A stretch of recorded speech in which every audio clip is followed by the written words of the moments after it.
before working with Hit Boy, how did you go about putting an album together or putting a project together? What was the protocols? Basically, just lock in with producers who I feel comfortable with. You know what I'm saying? Because I'm trusting their judgment. When I work with a producer, I I let them name the songs, I let them put the order together. So it got to be somebody who I trust. So, uh, and that's basically Derringer, Alchemist, and rest in peace Shay. So it's like Derringer. I mean, Hit Boy played the same role that they would play. You know what I'm saying? And I'm just really just trying to get in the lab and just like impress the producer because I know these dudes been working with the biggest names and all these other rappers. So I'm just getting here trying to just write my ass off and impress them because that's what always started with me with my career, impressing the producer, the person pressing the buttons. But you can get past him, you good. You know what I'm saying? What taught you that? How did you learn that? Or when did you learn that? Basically, my longtime producer, like I said, man, rest in peace, DJ Shay. Shay, yeah. I mean, I met him when I was 19, and he always gave me the confidence. You need to do this. You need to do that. And really, he just built the blueprint of Benny as an artist. You know what I'm saying? Waking me up early to come to the studio, being in the studio for all day recording songs, and then come back to do it the next morning. So off of his energy, I learned how to read his energy. You know what I'm saying? So and that's what I'm doing in the studio when I'm with Derringer. You know what I'm saying? I'm reading his energy. Okay, I'm giving him the right thing. Same thing with Hit. I'm just trying to read the energy. But I learned that from DJ Shay. Y'all want to open up. I don't know how y'all feel and the fans feel about track 8, an unlikely pairing of LA and East Coast. You know what I'm saying? The Dom Kennedy record, the tempo on it is a tempo we don't normally hear you rhyming that, you know what I'm saying? The type of beat, you know what I mean, over. But you doing your thing on it. Dom Kennedy sounding great on the hook. How did that relationship come together? Just being out in LA, working with Hit Boy, working on this project, or had you guys known each other prior to this? Man, no, that relationship came like through Hit Boy. Me back and forth in and out of Chalice and seeing Dom in there, meeting him a couple times and hearing his music and me and Hit been working on it for about a year. So when I'm getting familiar with Dom, he's dropping music and I'm going listening to it because I'm like, yo, I be around this dude. Let me hear what he working with. And I'm like, okay, this is fire. Him and Hit dropped the joint. I'm like, okay, that's fire. So the same way how Hit Boy produced on Conway album, and that's just from Conway coming through and Hit working with me. So it's like we utilized both of our teams and I recorded that record and Don was like, yo, I got a hook for it, and he did that. And I'm gonna let the people know he's talking like that because he just bought the Rolls Royce that day. So that's why he said top windows 200, so they really know the difference. That's why he's saying that because he really dropped 200 bands on a Rolls Royce and wrote that hook. The joint right here I want to get to, Timeless, yourself, Lil Wayne, and Big Sean.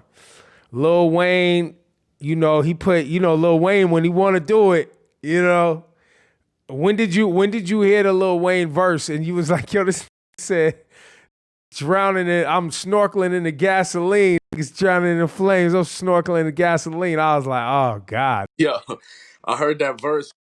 Mac Main sent me that verse like early in the morning, and I listened to the verse, and then I'm like, yo, this is crazy. Then I had to go back and listen again. I'm like, yo, Lil Wayne just like Lil Wayne on this joint. You know what I'm saying? Yeah.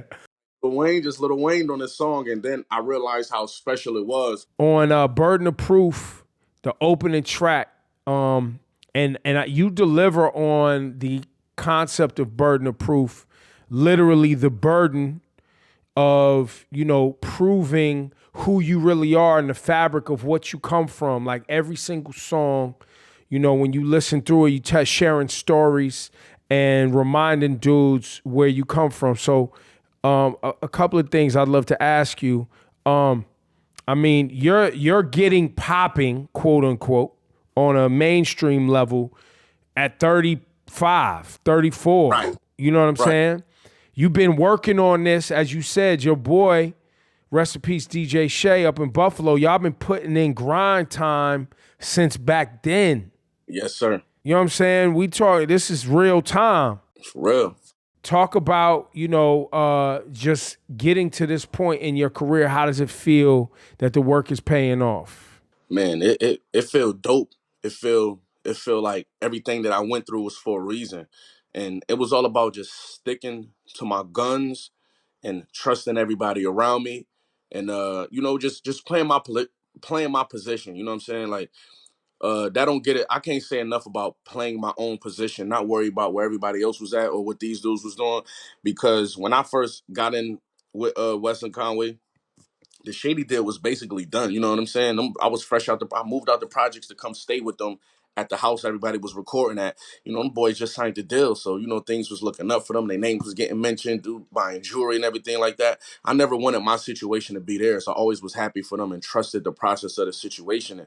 And that worked out for me. You know what I'm saying? So I surrounded myself by solid dudes and it paid off for me. You know what I mean? So I just trusted the process and stuck to my pen. I ain't chasing no gimmicks. I believed in it, you know what I'm saying? And I don't know why or how, you know what I mean? Because we doing this dark kind of music, there's no guarantee that we're going to make it to up here in the game, but just for the love of it, you know what I'm saying? And I was just hungry, you know what I mean? You and Freddie Gibbs sounding real good.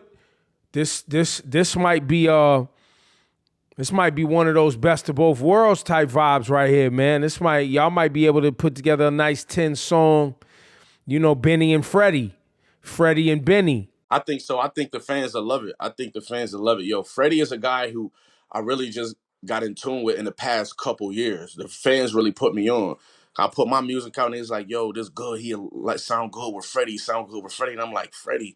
I'm like, the Freddie Gibbs from back in the day. And then he like resurged his career, you know what I'm saying? Yeah. To take off even higher. And then when I dived into music, we working with the same producers. And I'm like, yo, we would sound good together. So we trying to put that together right now, you know what I'm saying? Talk to me about this potential Jay-Z collab. I'm also seeing some Nas. What's the truth? What can you confirm or deny? Now, me and Nas got a record, but we chose not to put it on his album or my album. You feel what I'm saying? And we're gonna work on more music. I like the record. But to be honest with you, it was a female record. And I feel like people didn't want to hear Benny and Nas the first time they hearing us on a female record. And it's a dope record. Females would have loved it, but your first time you hearing the Butch and Esco, you don't know what I mean? You probably wasn't looking for that. Right. And the thing with the Hove record is, man, when people ask me about the Hove verse, I'd be like, I'd be shocked because I would be the first. Only three came through and got a whole verse that quick. That's J. Cole, Ja Rule, and who else? Damn, I had it yesterday. Drake? No, because I don't think Drake got one that quick either. I mean, it was early, that pound cake. I mean, it wasn't quick, but it was definitely kind of early. And it was one more. Raw, was it Jeezy or Ross? Jeezy. I can't remember right now, but I'm just saying it's like, man, I'm early. I'm early. People say Kendrick got an early whole verse Yeah, too. Kendrick. Yep, that's true. But even the names that we mentioning, you know what I mean? It's like, damn, you know what I mean? I'm not looking for the early whole verse. I don't be asking him, but you know what I do? I be texting him. I be asking for the rock chain. You know what I mean? Yeah. First, that's a lot. I take the chain. Let's do it. Build the bridge, man. So you and Drake built that bridge. That's a fact. And now I'm hearing there's 2 records that we may get. Yeah. Like you said, that the people may get. You know how this industry work, but me and bro, definitely I gave him a verse for something he working on, and he gave me a verse for something I'm working on. And it's like the intent was pure. He just, you know what I'm saying? We just linked up and felt like it's the right thing to do, you know what I mean? Where we from and what we represent. So I respect him for that, you know what I mean? He's on fire. He don't gotta like reach out and send no verse to me or how he do. So I'm just appreciative of that. Are you dropping another project soon? Is that January 2020? This one is a Harry Fraud production. Yep. Harry Fraud, Plugs I Met Too. The streets been waiting for it. All produced by Harry, featuring Fat Joe, 2 Chainz. I got French Montana on there, Jim Jones on there, Rick Hyde, you know what I'm saying? Real street gutterness, you know what I'm saying? That's for if anybody missed the gutterness of Benny the Butcher, you know what I'm saying? I'm right back at it, you know what I'm saying, with the Plugs I Met series, and I'm hungry. I can't wait to put that out. Yo, that joint been done. I had that done and Burden of Proof done at the same time. It was just about what we damn near flipped the coin, see what we was dropping first. You know what I'm saying? Good for you, brother. Congratulations, man.